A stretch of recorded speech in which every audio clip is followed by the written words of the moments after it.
To connect the PlayStation 4 to the internet, what you're going to want to do is first get on the PlayStation 4, of course, turn it on, and go up. When you get on here, just press up on the D-pad, and then go all the way to the right, where you'll see settings. Click on settings, and what you're going to want to do from here is go all the way down.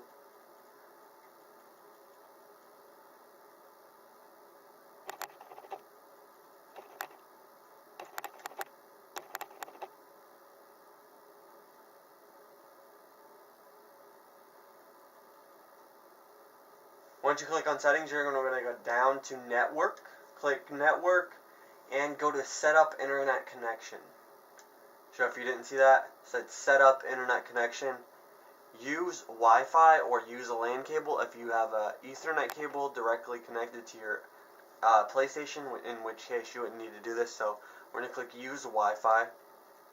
Then we're going to go down to custom, or actually we'll click easy. Once you find your network, mine is the top one here, you're just going to want to click on your network, enter your password, and you'll be connected to that internet.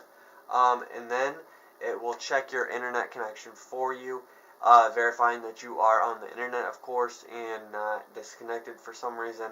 And then once it does that, you'll be ready to go. So that's how you connect a PlayStation 4 to the internet, to Wi-Fi, and update your settings. So again, internet settings updated, click test internet connection, and we'll see if it's working properly. You'll get successful here under obtain IP address, and successful here under internet connection.